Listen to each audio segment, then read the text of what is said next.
Chapter 3. By the time I reached the dining room, my heart had slowed to its normal speed. I told myself sternly that no one had been watching me. No one had laughed. I'd been a silly child, scared of my own shadow. Uncle rose from his seat at the table and greeted me warmly. "Oh, it will be just the two of us tonight," he said. "Eugenie is indisposed and will not join us." "Oh, dear, I'm sorry to hear that," I said as graciously as I could. "I hope it's not my fault." "Oh, no, indeed," Uncle assured me. "It's merely a spot of dyspepsia, nervous stomach, Dr. Fielding says. She's high-strung, you know, nervy." I nodded sympathetically, but even though I knew it was uncharitable, I hoped Aunt's condition would cause her to miss many meals. The two of us sat across from each other at the end of a long table covered with a spotless white cloth and set with fine china, crystal, and silver. A blazing candelabra illuminated the table, but the rest of the room lay deep in shadow. I'd never eaten in such surroundings, and I was suddenly nervous about my manners. Which fork do I use first? Which spoon? There were so many utensils to choose from. Nellie brought our meal. Giving me her usual quick, curious look, she served us each a plate of roast chicken, potatoes, and carrots. With a nod to Uncle, she left the room.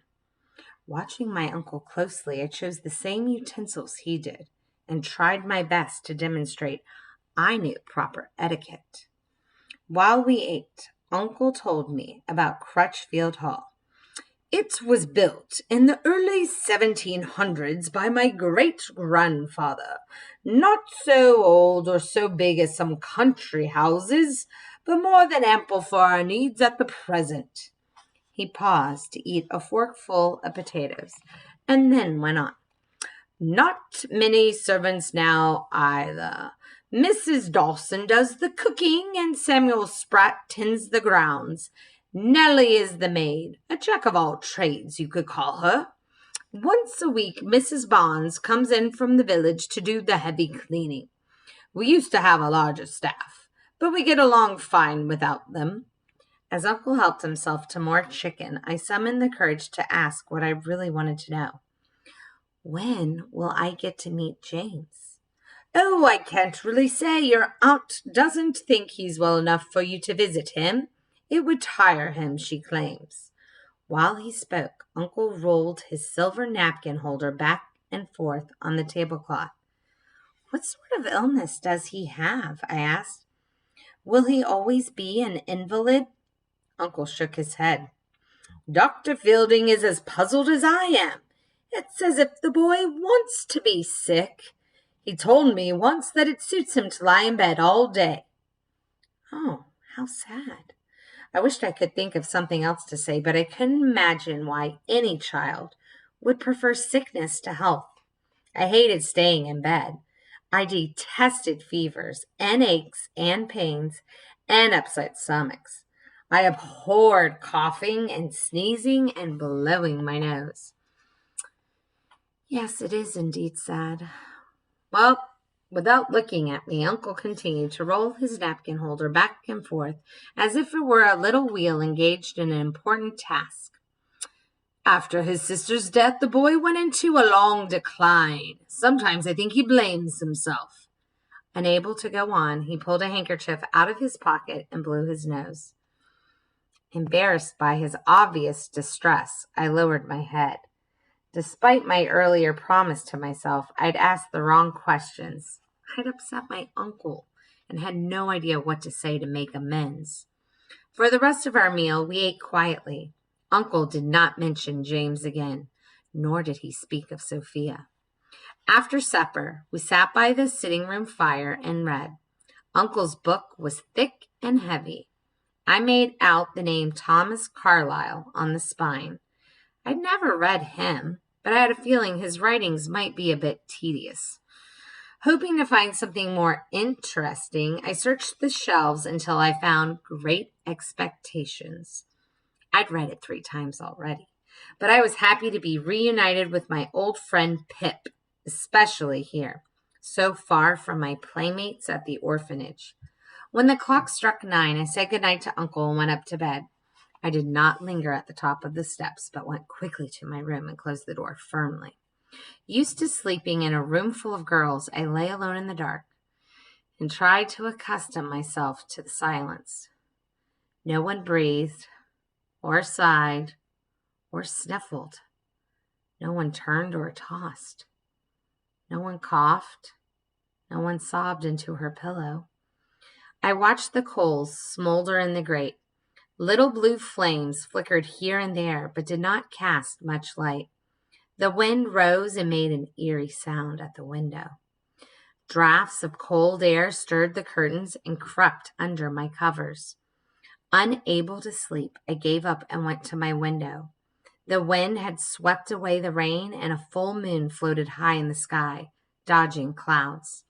How vast and empty the land was. Fields and hills turned silver and black by the moon's light, rolled away into the hills beyond. Beautiful as it was, the solitude frightened me. I longed for lighted windows and chimneys, for voices and the clippity-clop of horses in the street. Pressing my face against the glass, I turned from the fields and stared down at a terrace directly below me. In the moon's fitful light, I saw something move in the shadows. Child, I thought, but I couldn't be sure. For a better look, I opened the casement and leaned out, looking below. When the moon emerged, I saw a cat mincing daintily along the garden wall. Not a child, just a cat, out for a ramble in the dark. Too cold to stay at the window, I closed the casement and returned to bed. I woke to a room full of sunshine. Nellie knelt by the hearth, feeding coal to the fire. Nellie glanced over her shoulder and caught me staring at her. "Beg pardon, miss," she murmured. "I didn't mean to wake ye." "The sun woke me," I told her, "not you." She nodded and began gathering her things: a coal scuttle, a scrub brush, and a pail of water. "You needn't rush off," I said. "Stay a while." "Oh, miss, I can't do no such thing. Miss Crutchfield would be cross, very cross indeed. She thinks I'm too slow as it is." By now, Nellie was on her feet, headed toward the door. She struggled to manage the bucket and the coal scuttle. I jumped out of bed and grabbed the bucket just before it slipped from her hand. "You poor thing," I said. "This bucket is much too heavy for you." "Oh, I can manage, miss." Nellie held out her hand for the bucket, but I hid it behind my back. "First, you must tell me about James. What's wrong with him? Is he as sick as Aunt says?" Nellie busied herself sweeping up soot and a few stray chunks of coal. "Well, miss," she said at last, "there be no doubt Master James is poorly. Ashy white he is, and thin as a bone, fretful as a baby with a bellyache. He sleeps with a light, for the dark scares him. He has fearful bad dreams and wakes up screaming. Dawson don't know what to make of him. It ain't natural, she says, for a boy to carry on like that." It was the most I'd ever heard Nellie say.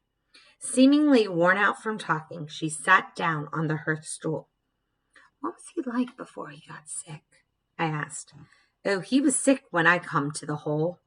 I only been here a few months." She held out her hand. "Can I have my bucket now, miss?" "Where are you going?" "To Master James's room, miss." "Wait." After handing her the bucket, I flung on my robe, stepped into my slippers, and followed her down the hall. "Oh, please, miss." Nellie turned to face me, her eyes filling with tears. "Miss Crutchfield don't allow no one to enter Master James's room without her say so. She'll have me sacked." "I just want to see him," I said. "He won't even know I'm there." Nellie shrugged. "Oh, I reckon there'll be no stopping ye." She turned back, her thin shoulders bent under the weight of the pail and the coal scuttle, and made her way down the hall and past the stairs. On tiptoe, I followed her. Nellie stopped in front of a closed door and set down her bucket. As she began to turn the knob, the door suddenly swung open. Aunt stood on the threshold, frowning down at poor Nellie, who dropped her brush in fright. "How oft must I tell you to knock before entering a room?" Aunt said to Nellie. "You don't have the sense you were born with. That is, if you were born with any sense at all." Nellie scurried into James's room before the woman could say any more, and Aunt closed the door. I made a move to return to my room without being seen, but Aunt spied me. Striding toward me, she grasped my arm. "In proper households, young ladies do not go about in their robes and nightgowns." "You're hurting me," I protested. Aunt released me so abruptly I almost lost my balance. "Dress yourself." With that, she hurried downstairs, her back as straight as a broomstick, her black dress rustling like dry leaves. Rubbing my arm, I stared at the closed door at the end of the hall. At least I knew where James was. Chapter 4. Breakfast waited at my place. A pot of tea, 2 slices of toast, a jar of jam, a soft-boiled egg in a cup, and 2 pieces of bacon. A book lay beside my plate. Pilgrim's Promise by John Bunyan. I knew who'd put it there. I also knew that I had no intention of opening it. Once, in a desperate search for something to read, I tried to interest myself in Pilgrim's journey, but I found him an unpleasant hero who'd left his wife and children behind to search for his own salvation. I'd gotten as far as the Slough of Despond and tossed the book aside, thoroughly bored with both Pilgrim and his progress. Turning to my meal, I found my egg was cold, my toast was cold, my tea was cold, and my bacon was more fat than meat. I glanced at the clock ticking solemnly on the sideboard and realized that I was an hour late. Small wonder my food wasn't hot. After eating what I could, I grabbed my coat and ran outdoors, eager to escape the gloomy house. The wind nipped my cheeks and ears and nose and tangled my hair, but the rain had stopped and the air was fresh and cold. Cloud shadows raced across the fields. Ravens hopped about the terrace and chattered to one another like school children on holiday. The cat I'd seen last night was grooming itself in a sunny spot. I did my best to entice it to play, but every time I got within touching distance, it would run off again. I heard someone laugh and wheeled around to see an old man watching me. He wore a tweed jacket, faded corduroy pants patched at the knees, and a red wool scarf knotted around his neck. Despite his bristly beard and pointed nose, he had a kindly look. "If that don't be a cat for ye," he said, "only lets ye pet him if it suits him." "Does he have a name?" "He be called Cat like all the others before him. No sense us naming 'em. They got their own names secret from us'n." He chuckled. "I have a name, though. It be Spratt. Mr. Samuel Spratt. I be gardener, groundskeeper, driver. Whatever Mr. Crutchfield needs me to do, I do." By now, Cat was perched several feet away on the head of a statue. Tail twitching, he regarded me with disdain. "You'd be better off with your dog," Spratt said. "Dog cares about ye. Might even save your life, which no cat would do." "I've never had a dog," I said, "or a cat, for that matter." "Master James had a dog named Nero, a terrier. Good ratters they be, but not narrow. He was a spoiled little thing. Wouldn't dirty his little white paws digging up a rat tunnel." "What happened to Nero?" "Oh, he were run over by a farm wagon. It near broke Master James's heart. He were right fond of that little dog." Spratt gazed into the distance. Without looking at me, he said, "It were her fault, ye know. Her throwed a ball right in front of that wagon, and Nero gone after it. I swear she done it a purpose. Spiteful thing she were." I stared at the old man, horrified. Surely he couldn't be speaking of Sophia. A girl from the village, maybe, a servant, but not the perfect Sophia. You must be mistaken, I said. It was an accident, surely. Sprat came back to the present with a jolt. Lord, I be getting old and addled. Don't know what I were talking about, thinking of someone else altogether. Happens when you get old like me. Things run together. Time past, time present, time future, for alls I know. Taking a moment to gather his wits, he touched the brim of his cap and said, Ye must be Miss Florence. He smiled at me. What do a young lady all the way from London think of this country? Oh, I think it's beautiful, I said, still unnerved by his account of Nero's death. But it's very quiet. Oh, most city folks come here for the quiet, he said. I suppose when you're old, it must be very calming. He laughed as if I amused him. Encouraged, I followed him deeper into the garden. While he pruned shrubbery, I told him about the orphanage and my friends there and how big and noisy London was and how long the coach ride had been. He had little to say, so I talked until I ran out of things to tell him. I think I'll explore the garden now, I finally announced. Sprat laughed. Me ears do need to be in need of a rest, miss. He gave me a clumsy pat on the shoulder, a bit like a trained bear might. Be careful how ye go. Stay on the path and don't step on nothing. Your aunt don't like folks in the garden, but I don't see no harm in it. I set off with some excitement. Heretofore, my jaunts had been limited to outings in Kew Gardens with the other orphans. We'd never been allowed to put 1 foot off the path. Hand in hand with our partners, we'd strolled slowly behind Miss Medlicote. No pausing to watch a squirrel or a bird. No flower picking. No talking or laughing. Forgetting Sprat's warning, I ran and hopped and skipped, turning down one path and then another. I watched 2 squirrels chase each other up and down and around a tree. When they saw me, they chattered as if they were scolding me for spying on them. After about half an hour, I thought I heard someone following me. I looked this way and that, but saw no one. Birds hopped about in the bushes. A rabbit darted across my path and vanished into the shrubbery. Was that what I'd heard? Ordinary outdoor noises?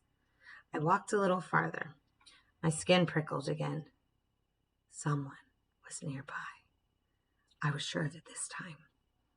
Someone watching me from behind the shrubs, from behind the hedges, perhaps. I turned quickly and began running back the way I'd come, but instead of reaching the house, I found myself beside a pool I didn't remember passing. In its center was a fountain topped with a statue of a boy and girl holding a swan. Tears of thick icicles dripped from the swan's beak. An inscription had been carved into the fountain's stone rim. I bent down to make out the time-worn words. Here and there and everywhere. Here and there and everywhere, I whispered. Here and there and everywhere. Certain it was a riddle, I touched each letter, tracing the curves and angles, but I couldn't come up with the answer. Surrounded by a dense growth of tall yews, the clearing was a forbidding place. Dark clouds blew across the sun, and I shivered, suddenly cold. I was hungry, too. Time to go back to the house, I thought. But where was it? 4 paths led away from the pool, laid out like spokes in a wheel. I looked behind me at the way I'd come, and then at the other paths, but I didn't know which one to choose. I'd run this way and that through the garden, paying no mind to directions. Finally, I chose a path at random and began walking quickly, then running. After 10 minutes, I found myself at the pool again. Breathless with fright, I chose another path with the same result. Desperate, I tried the last path and once more found myself staring at the fountain. It seemed I couldn't escape from those 2 stone children and their captive swan. Suddenly, laughter broke out again, loud and shrill, a child's laugh. I spun around, expecting to see Nellie. Saw no one, but the shrubbery shook as if someone hid there. You can't scare me, I cried, more angry Then, frightened, "Come out and face me, Nellie." The shrubbery rustled. "Hide and seek," a voice called. "You're it." Pushing aside a youth's heavy branches, I ran after the voice. The tree's needles whipped against my face, caught my hair, snagged my coat. I tripped on knotted roots and fell more than once. Sometimes the laughter was ahead of me, sometimes behind. But each time I thought I was close, my tormentor eluded me, laughing all the while. In tears, I burst out of the yews and saw the house at last. "No more games, Nellie," I called. "Where are you?" "Come and find me," the voice cried from somewhere in the yews. "If you dare." "You can't fool me, Nellie. Come out at once." Nellie didn't answer, nor did she appear. The yews swayed softly in the wind, but nothing else moved.